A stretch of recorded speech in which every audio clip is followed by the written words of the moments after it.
It is the Week 12 edition of the Phil Steele Show. We only got 3 more of these remaining, 2 more after this week, 2 more regular season weeks remain, and then Phil will join Trip Hurd and myself, Kyle Schatzberger, one more time to preview championship weekend. Every Thursday, 1 o'clock p.m. Eastern is where you can find us. Obviously, you're here now at CS Now Tweets. We appreciate that. Follow Phil on Twitter at PhilSteele042. Trip Hurd, he's an internet sensation. The Herdverts all go to him at Trip Hurd. I'm at Kyle Schass on Twitter. Phil, you and I each went 2-1 last week. Sickos got to 10-2. We'll hear from Trip in a moment. I was going to talk up what Week 12 had in store for all of us, big picture, but then I see this note that you dropped, Phil, spending some time on the dock, doing some homework early in the week. Florida State, best team in the ACC, among the best in the country, according to your calculations. I wanted to ask you about your golf game. Tripp and I got out there yesterday building camaraderie, but instead you dropped this nugget, and Tripp can't handle the excitement this morning. Yeah, they're ranked pretty high, my average game grade. And if you go to Phil Steele Plus, the average game grade doesn't have a starting point for any team. In other words, if UL Monroe played Florida State's schedule and had the stats they did, they'd have the same average game grade, which is right now 114.2, number 8 in the country. And Florida State can run the football. They play great defense. They're holding opponents to 82 yards below their season average. They're gaining 115 yards above the season average, and those last 3 weeks have just been dynamic. So I've got to ask Tripp, how you feeling about this Florida State team?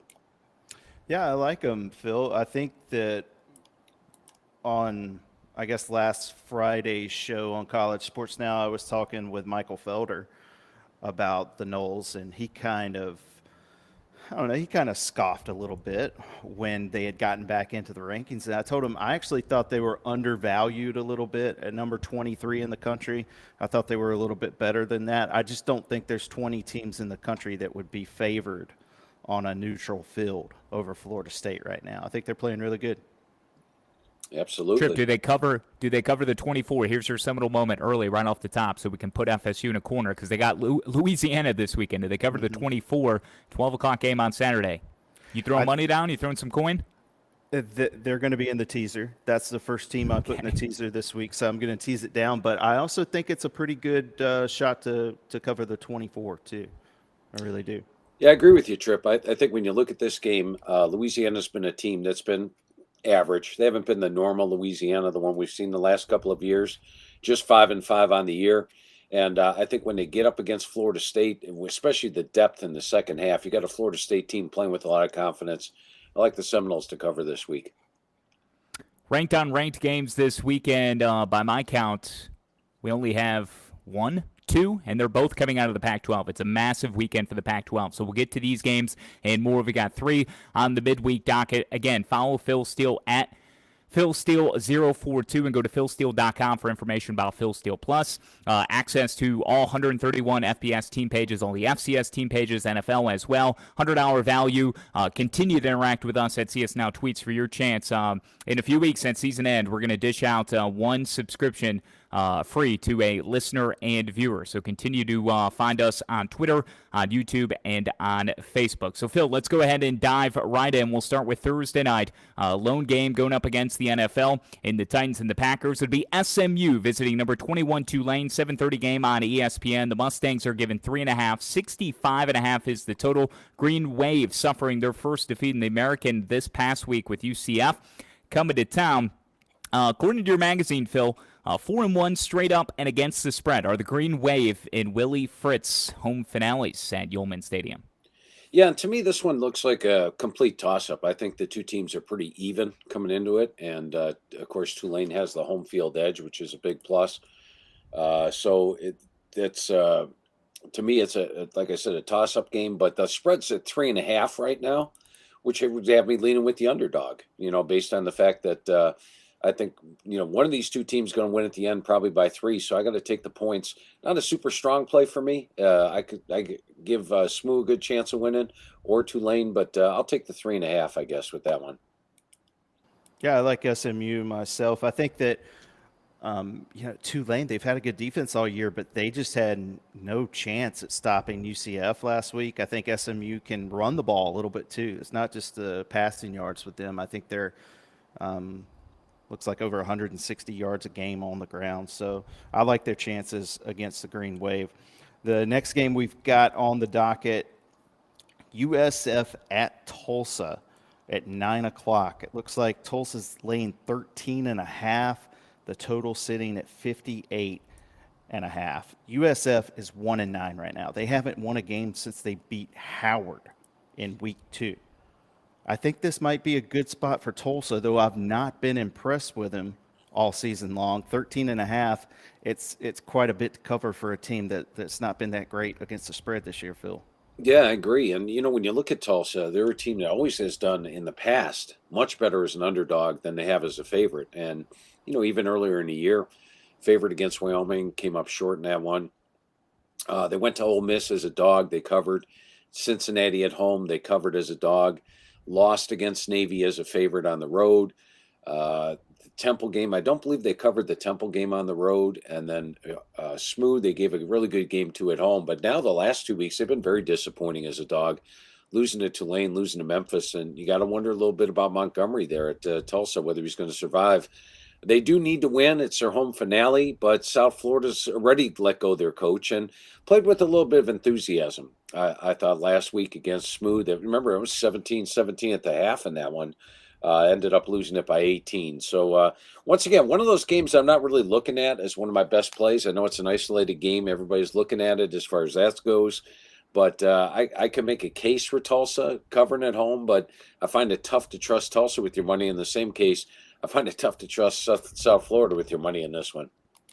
These two are not good against the spread, either 3-7. And Tulane, who we just talked about, third best covered team. But USF and Tulsa, the first game on Friday night that we're touching on, if the Bulls are going to be successful, they've run the football 43rd in the nation in rushing. Tulsa, 123rd against the run. So that could be something to watch for, as South Florida is 13.5-point underdog at Tulsa, 9 o'clock on Friday. Also on Friday at New Mexico, San Diego State coming to town, given 14.5 against the Lobos. 37.5 is the total. 9:45 on Fox Sports 1. Danny Gonzalez and the Lobos have lost 7 straight, Phil. They are 0-6 in the Mountain West.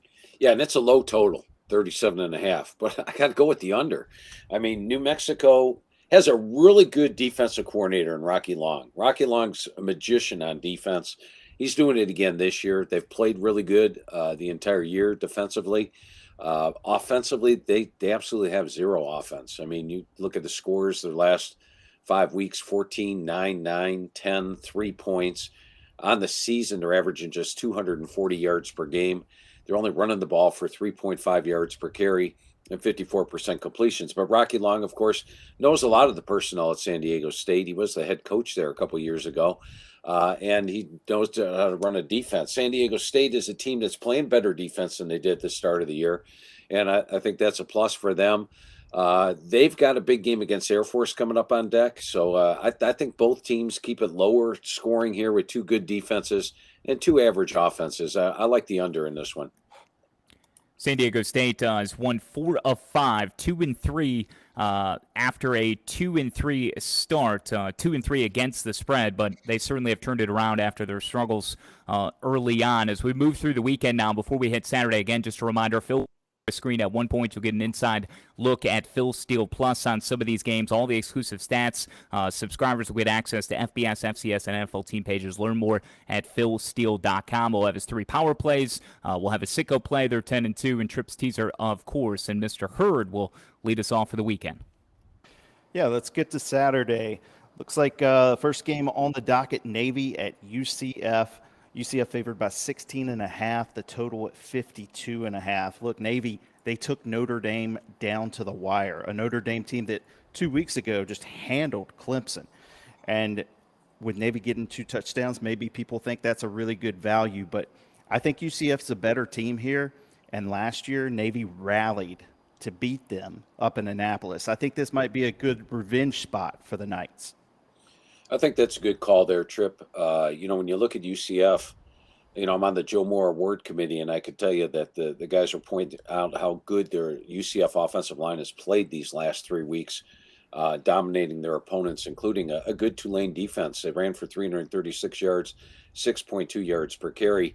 And keep in mind, you look at the final score for Navy Notre Dame, 35-32, but at the half, Notre Dame did lead 35-13. I'm not sure what Coach Freeman said to the team at halftime, but it didn't work. They only had like one first down and 12 yards in the second half. So as you mentioned, you're playing with legitimate revenge at home. I got to like UCF minus the points in this one, even against a very scrappy Navy team that continues to cover the spread quite often. It's a good call, Phil. How about UConn?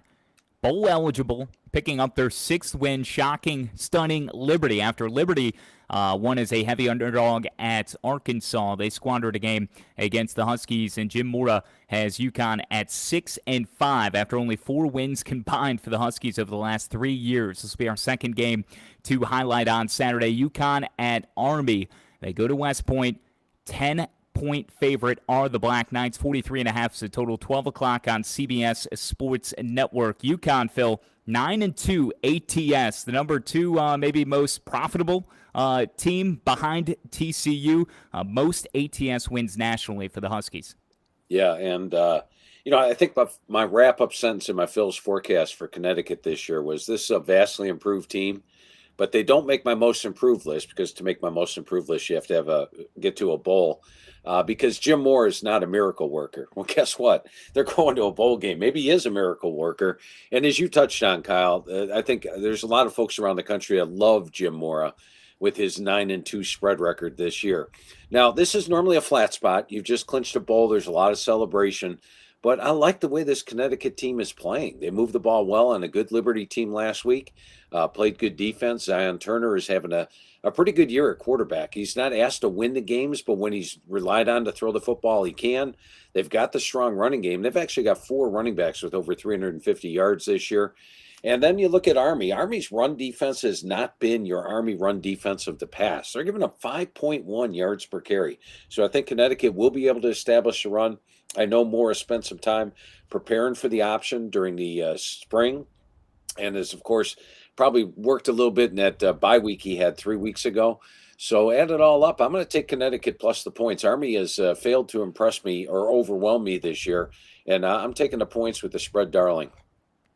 Of the rivalry games we're going to talk about this weekend, Phil, the big game, Battle for LA, even the Island Showdown Trophy is something that exists. Can't wait to educate the viewers and listeners on that one. We will start with the Rivalry. TCU and Baylor, the Battle of I-35. Just about 90 minutes separate these two schools, the Horned Frogs and the Bears, as TCU will make the trip south. I was leaning towards the over in this one, Phil. That's been a popular play the last handful of years, as TCU is a 2.5-point favorite. 57.5 is the total. 12 o'clock on Fox in Waco. 4-1-1 is the over in the last 6 meetings. However, the way Baylor played last week against Kansas State, no thanks. I mean, Baylor just looked completely disoriented, disinterested with the Wildcats last week. Do you expect any sort of bounce back here at all for the Bears? Yeah, I think the situation says Baylor because of the fact that they are a good team. They've played well at times. You remember they've gone on the road and beaten Oklahoma. They went on the road and beat Iowa State. They're defending Big 12 champs. They have no pressure at all. They play really good at home, except for last week when they got beat by Kansas State. You go back a couple of weeks ago when they played Kansas, it's absolutely dominated that game. But you can't go against TCU. I mean, TCU just covers the spread every week, last week included, and TCU played some pretty good defense last week. Now, their offense got controlled in the first half. In fact, their offense really struggled for 3 quarters until they broke off that big 65-yard run prior to that. But I would have to lean a little bit with TCU just for the fact that how do you go against the Frogs at this point? Yeah, I'm done betting against TCU. I said that last week, and I'm sticking with it. But who cares about TCU? We know all eyes will be on Lynchburg, Virginia at noon Saturday for Virginia Tech at Liberty. Who in the world could have ever thought we'd get to a point in college football where Virginia Tech is a 10-point dog against Liberty? But look, the Hokies are on a 7-game losing streak right now after losing to Duke last weekend. Liberty needs to respond after they lost a crazy game to UConn, which, like we talked about, that loss doesn't look so bad anymore. Is this a good spot for Liberty to get a cover here against a Virginia Tech team that is a mess? Yeah, VT's been struggling. Now, keep in mind, you go back and look at their games, though, that they've been losing. The Miami of Florida game, they only lost by 6. The NC State game, they were winning. They ended up losing by 1. The Georgia Tech game, they had a 2-score lead in the fourth quarter, ended up losing by 1. And then the Duke game last week, they were up 7-3 a good portion of the first half in that one, and then ended up losing 24-7. So, they're going to come out and play with enthusiasm. They're a Power 5 team. They've got more, deeper talent than does Liberty. And Liberty lost their top running back 2 weeks ago in Day Hunter. That's a big loss. Hunter was averaging 854 yards, 6.6 yards per carry. One of the reasons I liked Connecticut last week. So I think we're looking at a Liberty team that'll be pumped up at home for a Power 5 team, but if this is a Power 5 team that's going to be pumped up as the underdog, I actually lean with Virginia Tech plus the points in that one, Trip.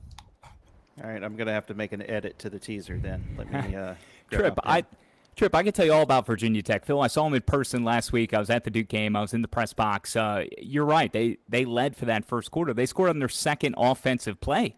Dwayne Lofted, 53-yard bomb. You thought, okay, Grant Wells has arrived. Like, here we go. They strike first early, confidence in the passing game. He came in with the 8 touchdowns, 8 interceptions ratio, but they couldn't build off of it at all. And that was after forcing a 3-and-out. So that team is bad. They are bad. They lack an identity offensively, and they couldn't get anything going. So it's no surprise to me that they're 10-point underdogs at Liberty for how poorly they've played in year one of the Brent Pry era. And next week's the Commonwealth Cup, and it remains to be seen if that game is still going to even take place, given what happened at Virginia. So thoughts and prayers, speaking of, with the Cavaliers, all those impacted by the horrific events in Charlottesville Sunday night into Monday morning. Certainly thinking of Lavelle Davis Jr., Deshaun Perry, and Devin Chandler. Let's move to our final game for the early window of games on Saturday. Houston at ECU. Phil, this is a cool quarterback matchup, much like what we'll get tonight on Thursday with Tanner Mordecai and Michael Pratt with SMU Tulane. We'll have Clayton Tune going up against Holden Ahlers. ECU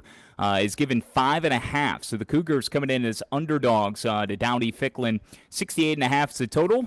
Certainly projecting some points. 2 o'clock on ESPN. Houston has won 3 straight in the series, averaging 42 per contest. Yeah, and this one, I like the home team, East Carolina. I like the way they're playing right now. You go back since that Tulane loss, they beat Memphis at home, beat UCF at home by 21, which was really impressive. UCF might have been peeking ahead to Cincinnati a little bit, but still, that's a very impressive win.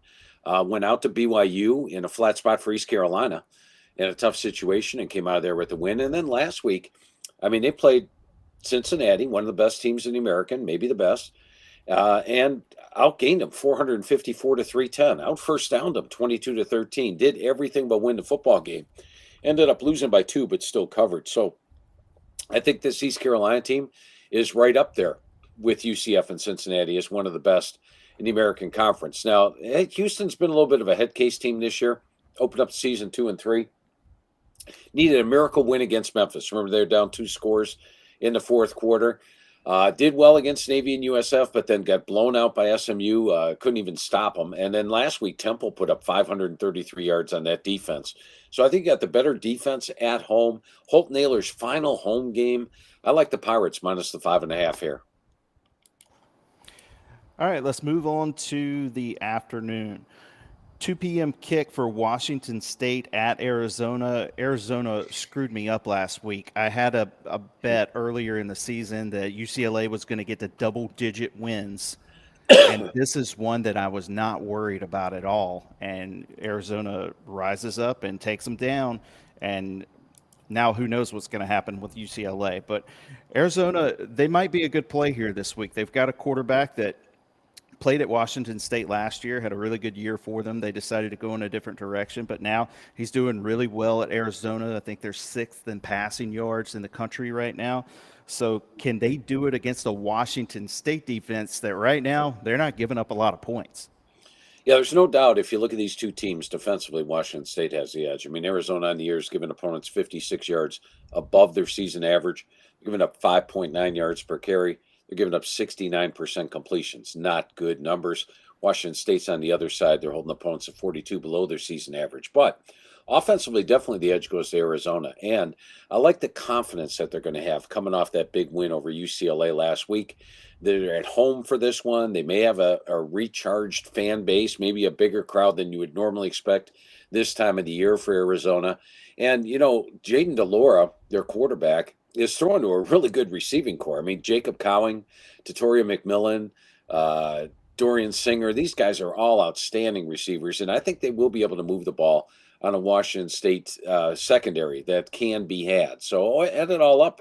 They're getting 4 at home. I'm going to take Arizona plus the points, pull the upset there. Phil, Appalachian State has lost 2 in a row. What a roller coaster season on the mountain for the Mountaineers. They're 5-5, 500 overall, welcoming an Old Dominion team that is catching 16. 51 is the total, 230 on ESPN Plus. Each of these teams are 2-4 in the Sun Belt. Phil, I'd be leaning Old Dominion here, catching 16 points, but it's hard to imagine App would ever be in this position. They are 7-1 in Sun Belt Conference home finales over the last 8 years, but they've only covered one of them. Yeah, and they definitely need a win here just to get to a bowl because that's not a gimme next week at Georgia Southern. You look at Old Dominion, though, their offense has just fallen off. They've had 283, 209, 227 yards the last 2 weeks. Now, granted, the last 2 weeks they played Marshall and James Madison, 2 of the best defenses in the Sun Belt. But then again, App State has a really good defense as well. Old Dominion also allowing some yards on the ground. I also lean a little bit with Old Dominion plus the points in this one, but it's pretty scary because I think if App can get it rolling, they have the potential to win it big. But they haven't been a great home favorite under in the last couple of years. All right, moving along to Lexington, Kentucky. 3:30 kick for Georgia at Kentucky. The Bulldogs favored by 22.5. The over/under sitting at 49.5. I think we've talked earlier this year. UGA, they seem to be you can trust them to cover better on the road than they can at home. That's kind of on your advice there, Phil. But I think one thing we do now this time of year is we look at teams that are in the playoff or around the playoff, and we think they're going to play with such urgency to cover. But Georgia could win this game by 10, and nobody's going to kick them out of the college football playoff. So I'm wondering if maybe this is a sneaky overplay. I think both these teams are kind of known for their defense. It's sitting at 49.5. What do you think there, Phil? That one's all yours, Tripp, as far as the total goes on the game. I do like Georgia to win this game, and I think they cover the spread as well. If you look at Kentucky, they struggled last week throwing the football, only 109 yards passing against Vanderbilt. They had that one big run by Rodriguez in the fourth quarter, which appeared to pull the game out. Other than that, not much of an offense, 322 yards last week. They gave up 6 yards a carry. I think you're going to see Georgia. Georgia, by the way, is one of our finalists for the Joe Moore Award, top offensive line in the country, and they've looked like it the last couple of weeks. I think you're going to see them look like it again in this one and be able to establish the ground game. That'll free up Stetson Bennett to hit the best tight end combo in the country in Brock Bowers and Darnell Washington. And Georgia, as you mentioned, Tripp, is as an away favorite 19-8 against the spread under Kirby Smart. So you got to like that. He covers against the spread. They covered at Mississippi State, remember, the Florida game. So you've got a Georgia team that likes to cover as an away favorite. I think they're the better team right now, clearly on both sides of the ball. I like Georgia minus the points in that one. Georgia 12 straight wins against Kentucky. Will Levis, man, his mayonnaise in his coffee, and him as a quarterback with projected first-round draft talk. That also is fraudulent. So, and by the way, did I not come in, Phil? Do you remember last week when I said, hey, I'm leaning Vanderbilt here, 17.5. I couldn't pull the trigger, though, and I was telling Tripp before we went on air, I'm like, dude, money line. It's like plus 480, Vanderbilt, Kentucky. And I couldn't take it. I didn't do it. So I also am a fraud because of that. So I will eat it. Let's go to Louisville, where NC State is in town. I don't know what happened last week at Carter Finley Stadium. BC came back and just completely snatched the life out of the Wolfpack. You talk about a season that can spiral or has been spiraling, and very slowly. It's been kind of a slow bleed out for NC State this year. You go back to the beginning of the year, all the preseason hype. Could Dave Doran and this Wolfpack team do it? Well, they haven't been able to, which many NC State fans could have told you before week one. NC State at Louisville. The line is 3.5. Cardinals are favored. 3:30 game on ACC Network. 45.5 is the total. State has won 3 of 4 in the series. Wolfpack and Cardinals. Phil, how do you think this one shakes out? Yeah, and I think Louisville's playing better ball right now, and I probably had them by like 10 points or so, had Malik Cunningham been available. I think Cunningham is still regarded as questionable, but I don't know if I see him playing here. It's probably going to be a battle of backup quarterbacks. Now, Brock Doman did deliver on the road against Virginia. They won that game 34-17, so he has started and won a big game before. And I like the way Louisville's defensive line is playing. Take away the Clemson game last week. Prior to that, they've been playing really good. 8 sacks against Wake Forest, 6 sacks against Virginia. They can get after the quarterback. And M.J. Morris was having some good success. And they scored 2 touchdowns last week, led 14-0, but then couldn't hold on to the win and lost 21-20. The NC State defense hasn't been as great as you thought it would be. Louisville's defense is getting better by the week. I do like Louisville minus the points at home in this one. All right, a lot of points coming your way Saturday at 4 o'clock in Minnesota. Iowa taking on the Golden Gophers. Minnesota minus 2.5, the total sitting at 32.5.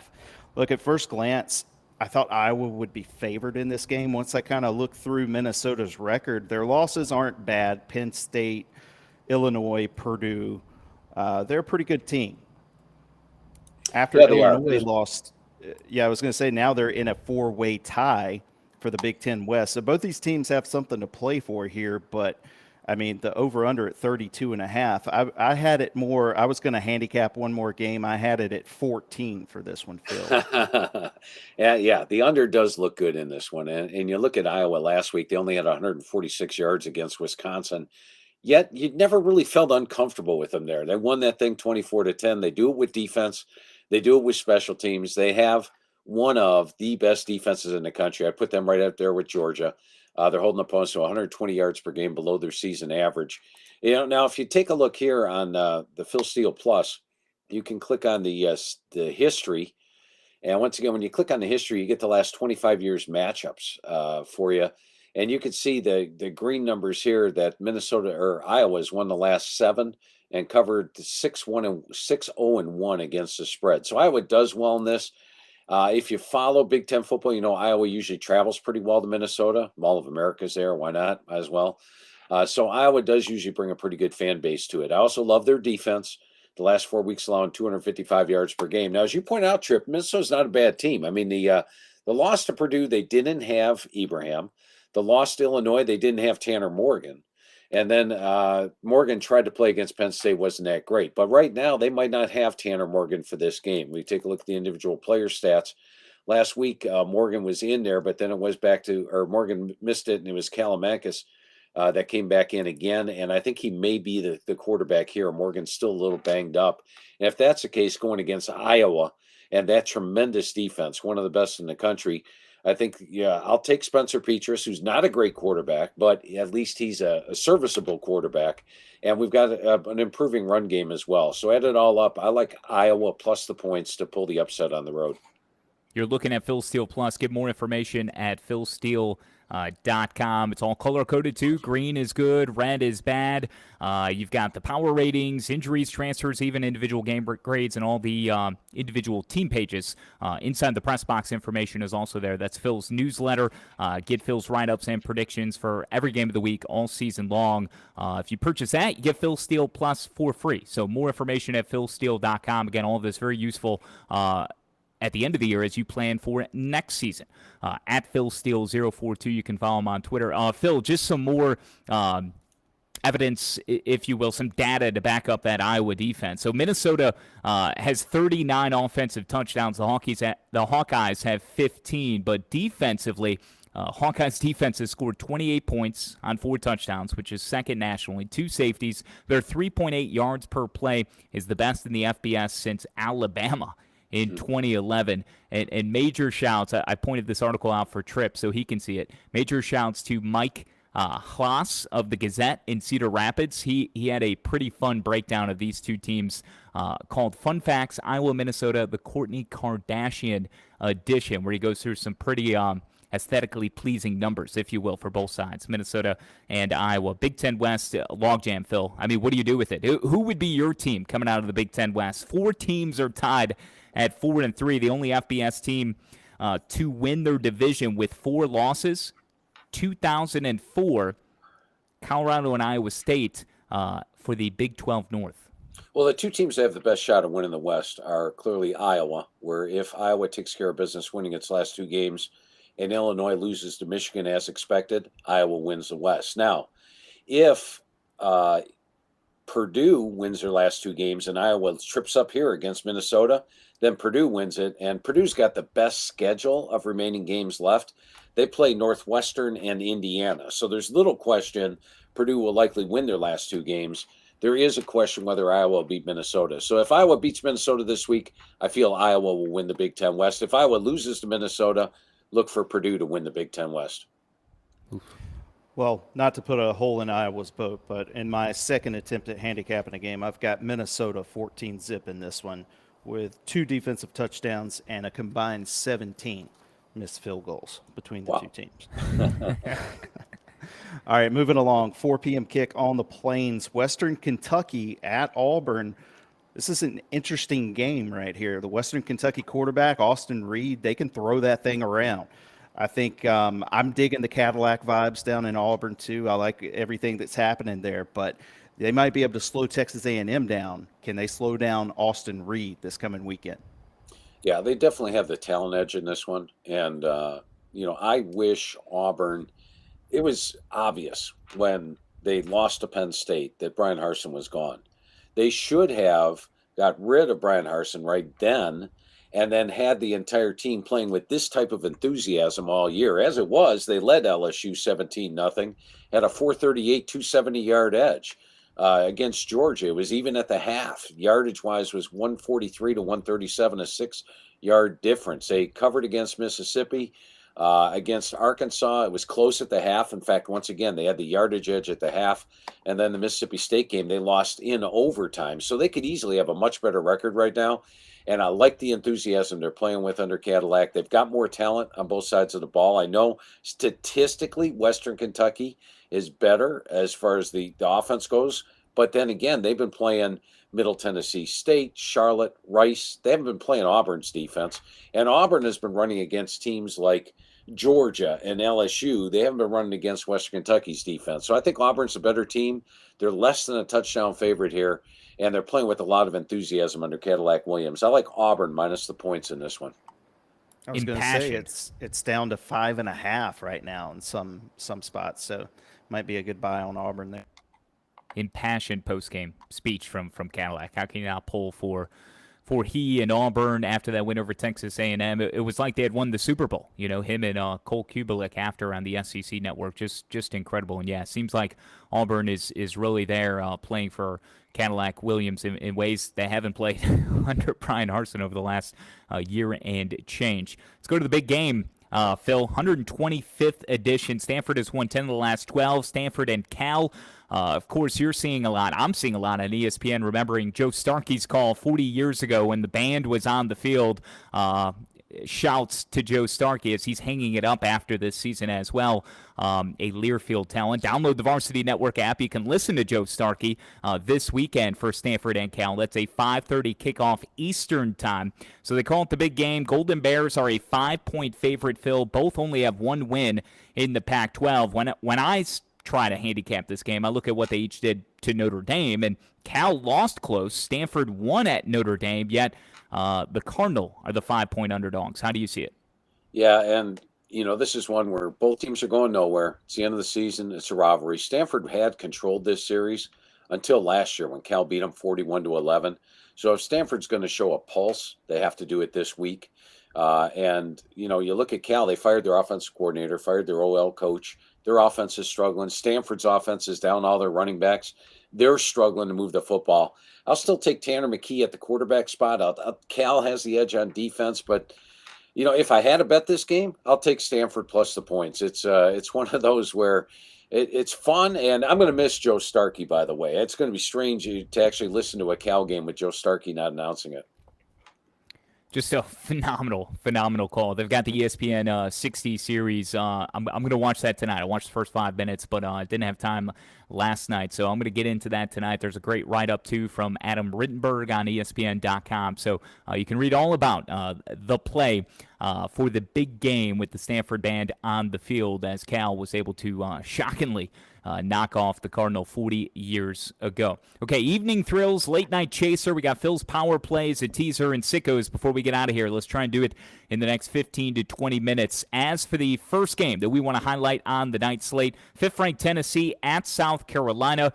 Gamecocks are catching 21.5, 65.5 is the total, 7 o'clock on ESPN. Shane Beamer had some pretty interesting comments this week about Hendon Hooker. As a Virginia Tech guy, Shane Beamer, of course his father, Frank Beamer, asking, wondering, questioning, how did Tech allow a guy like Hendon Hooker get away and go to Knoxville and become what he has at Tennessee? South Carolina has won 5 of 7, though, in this series in Columbia, Phil. Yeah, and the one thing you got to love about Josh Heupel is how he puts it on in the fourth quarter. I mean, that game against Missouri last week enters the fourth quarter 49-24 and ends up 66-24. They put on another 17 points on the board. In fact, it was only 28-24. And then they scored like 38 straight. 38 points on that game. And, South Carolina, let's go back and take a look at their wins this year. Georgia State, and there was 2 block punts for that. Charlotte, South Carolina State, Kentucky with a backup quarterback, and then Texas A&M, a game where they got 17 points gifted to them early on a kick return, interception return, fumble return. They had 19 yards offense and 17 points. And for the game, I got out first down 23-13, and then they beat Vanderbilt. Those are their wins this year. Other than that, they've struggled. Florida beat them 38-6, and you have a Tennessee team that I feel is far superior and will put the points on in the third and fourth quarter. So I'm comfortable laying the 3 touchdowns plus with Tennessee here. All right. Well, some of us were very happy that Josh Heupel kept the foot down in the fourth quarter last week, and that overhit with ease. All right, on to the next game, 7:30 kick in Fayetteville. Ole Miss at Arkansas. Ole Miss a 2.5-point favorite. The total's at 63.5. And look, last week Ole Miss covered against Bama. I think we both really liked Alabama, Phil, and now because they didn't cover, I owe Stephen Hartzell, your buddy, lunch. And I mean, it's bad enough I have to spend time with him, but now I've got to pay to do it. But anyways, look, last year this game was nuts, 52-51. Ole Miss wins. KJ Jefferson had a huge game for Arkansas, and I know we've said this maybe for like the last 2 weeks. They think he's going to play this week, so if he does, that's a difference maker. And could we be looking at an outright upset here for Arkansas? Yeah, potentially, but it is a big if. KJ, of course, you tune into the game, you think, okay, is KJ going to play? And the answer is no. And then Hornsby struggled the entire first half. They finally brought Fortin in. He hit that touchdown pass down the sideline and got the victory. But I think the underdog has dominated this series. So that would be one way to lean with the home team. Ole Miss is traveling after a big home game. Arkansas, meanwhile, is at home. Probably gained some confidence with that close loss to LSU last week as well. So I would probably lean with the underdog Hogs at home in this one. But you sure hope KJ Jefferson's going to play. Arkansas has covered 8 of the last 9 against Ole Miss. So, yeah, normally the underdog is Arkansas. Ole Miss has lost the last 4 games that were played in Fayetteville against Arkansas. So that game coming up at 7:30 on Saturday. Again, the Rebels 2.5-point favorite. How about Bedlam, Phil? This is a different kind of Bedlam as Oklahoma State has been struggling. Oklahoma is 500, 5-5 after a loss in Morgantown, losing to West Virginia for the first time ever as Big 12 opponents. Oklahoma State, though, only 3 wins against the rival Sooners since 2003. Last year's win propelling them to the Big 12 title game. How do you see this one shaping out? I would think the advantage has got to go to Oklahoma State just simply because of coaching, right? Mike Gundy versus Brent Venables. Gundy knows this rivalry. Venables, sure, in a way, but still a first-year head coach.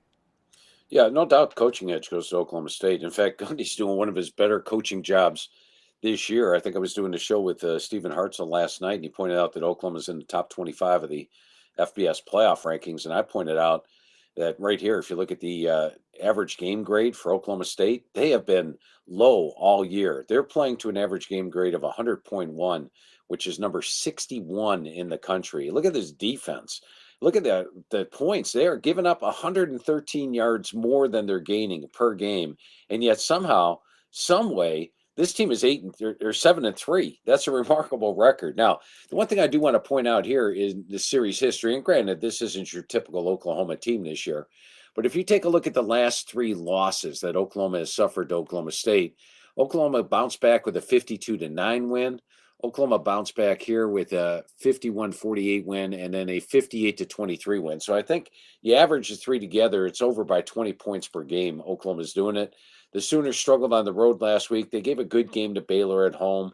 I think they're a team that with Dylan Gabriel, and do remember, if you go back and take a look at the individual stats this year, Dylan Gabriel got injured against TCU and then missed the Texas game. So now being back, they've played better. I'm going to go with Oklahoma minus the points, playing with legitimate revenge. Last year was a very tough loss for them, losing that one 37-33, a game they at points appeared to have locked up. So I like the Sooners minus the points in that one. All right, well, curious to see what you've got to say about this game, Phil. USC at UCLA in the Rose Bowl. USC coming in as a 2.5-point favorite, the total at 75.5, and it should be a really fun game to watch. I was really high on UCLA earlier in the season. They've let me down a little bit here lately, but I don't know. Maybe they've got one punch left here against USC. But Caleb Williams, I mean, he's been dynamite. So what do you think here? What do you see? Yeah, I think with Travis Dye being out for USC, you could make a case for UCLA in the fact that they run the ball really good with Zach Charbonnet. At home, they've beaten both Washington and Utah as underdogs. They've got DTR playing.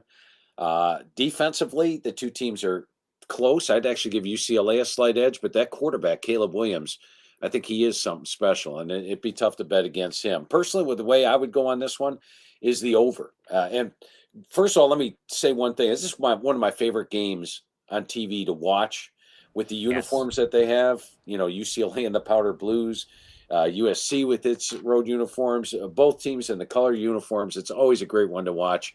So I'm gonna lean with the over and hope for a lot of points in this one. I think that's a excellent call, and thank you for highlighting the uniform. Certainly one of the more aesthetically pleasing college football games to watch on TV each and every year.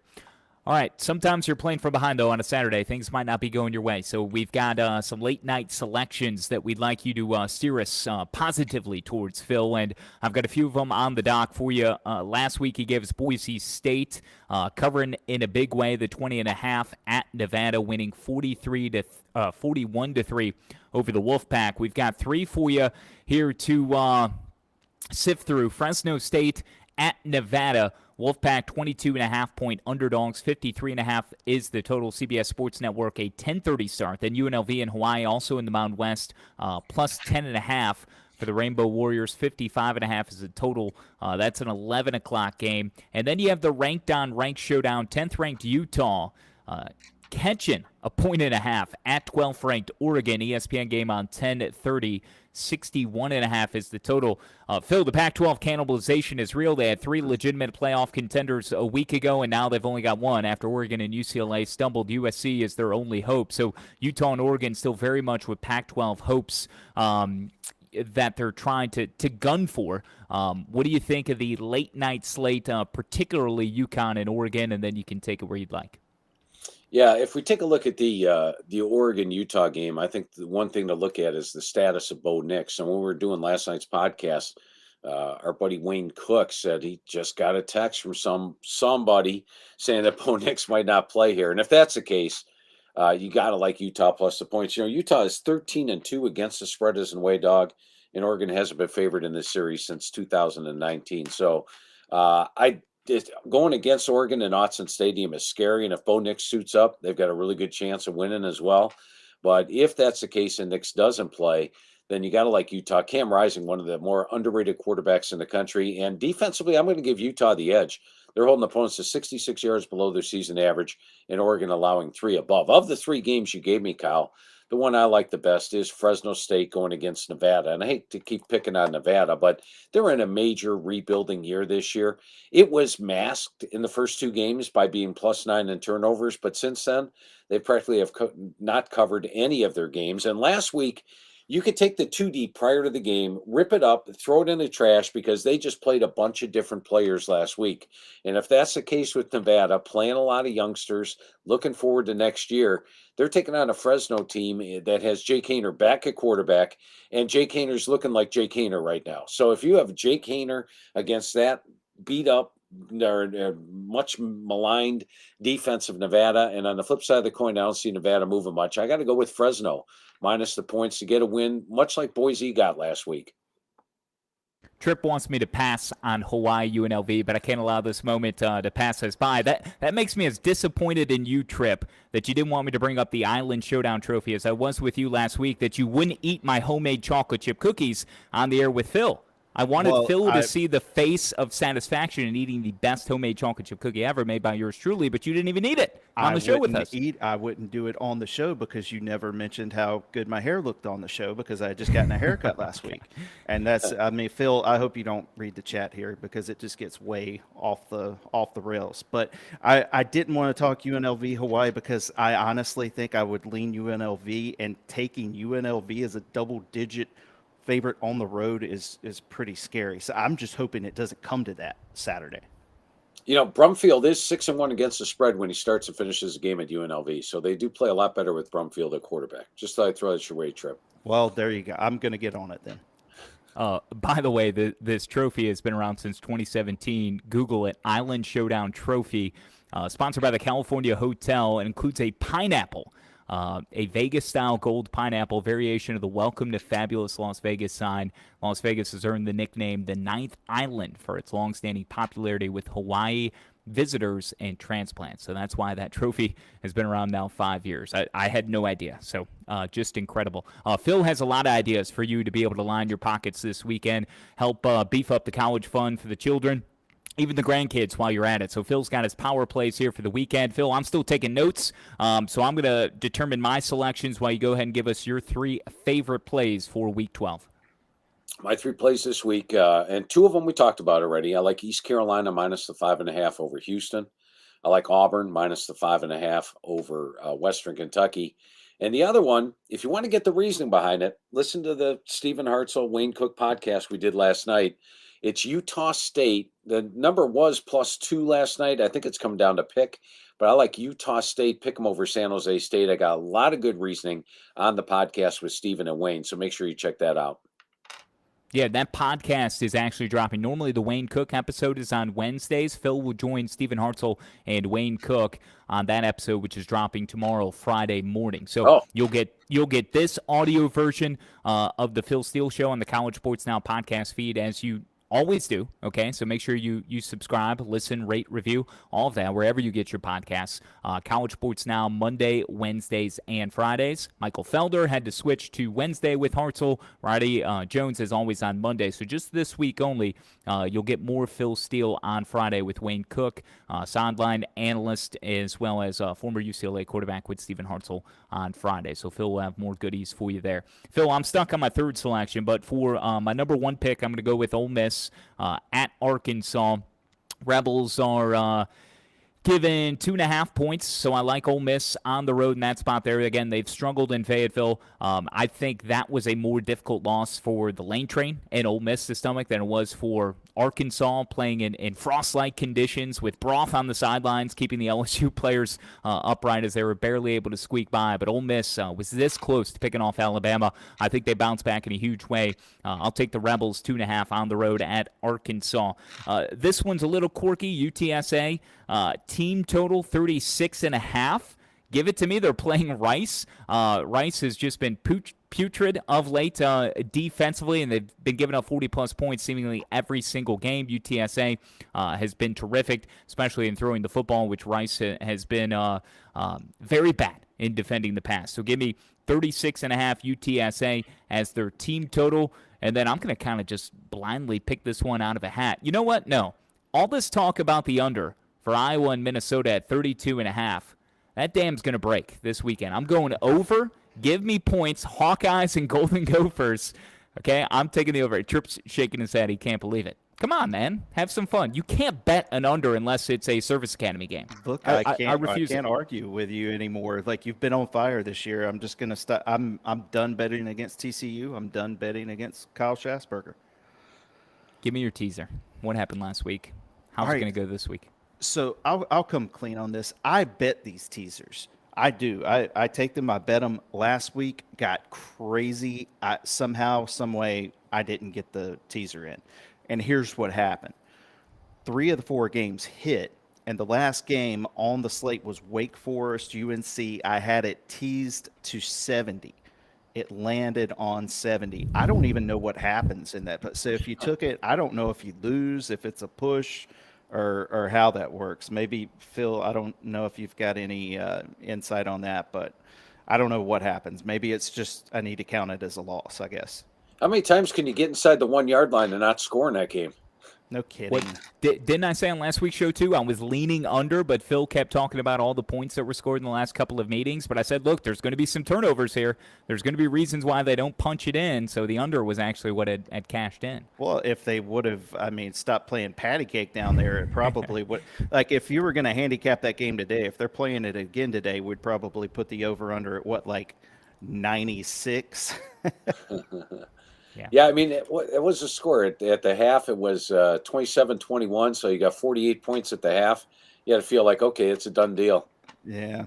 All right. Well, okay, the teaser this week, and it's I've had to make some minor edits here. UCF, I think we like them minus 15.5. We're getting them teased down to 8.5. Florida State, we've teased them down to 17.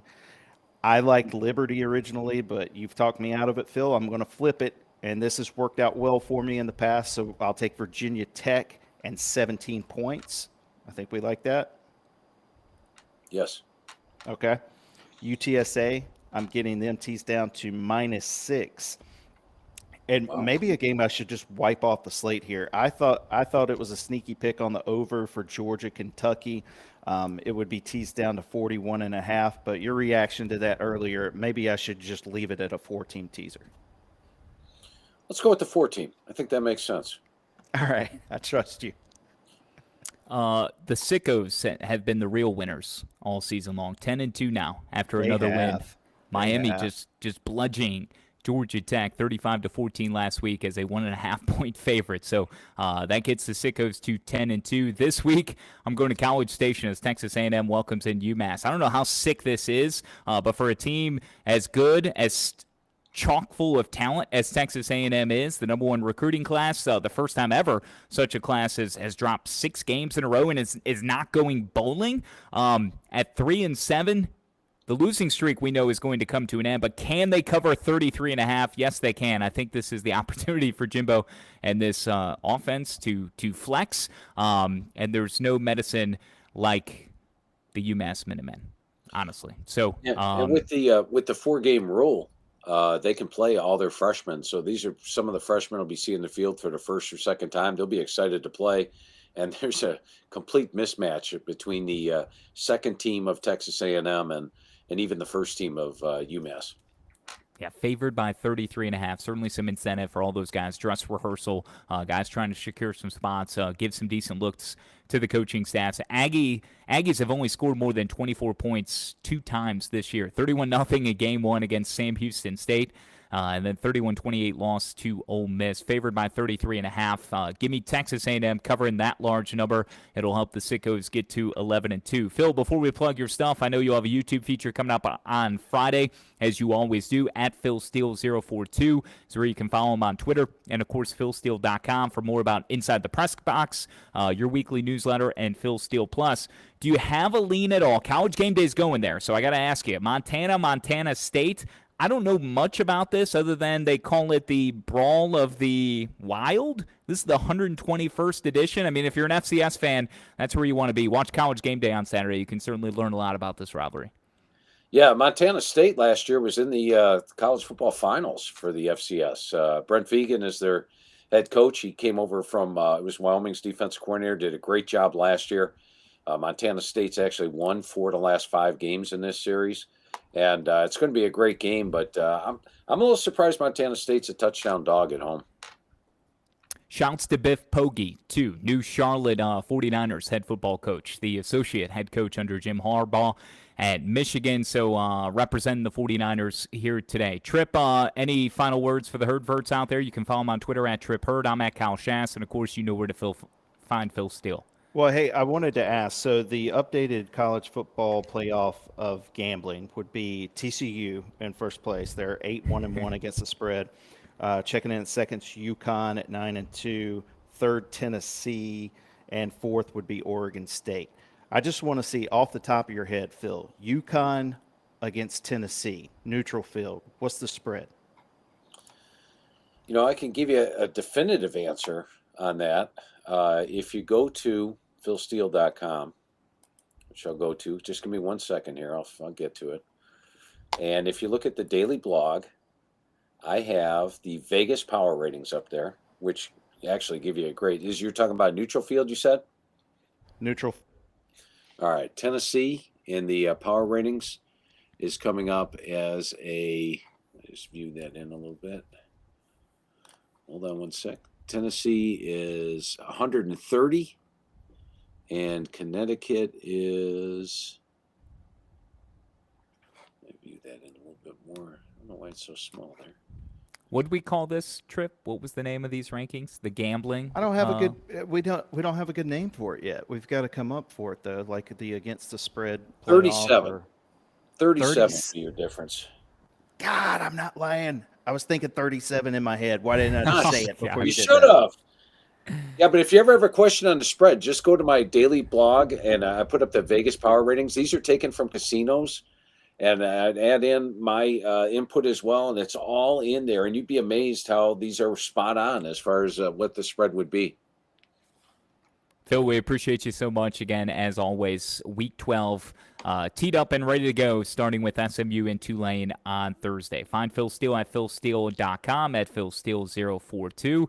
Until week 13 next week. Only 2 more after this. We'll talk to you next Thursday. That's it for the Phil Steele Show, Week 12 edition. Thank you again, Phil. All right, thank you. A lot of fun as always, guys.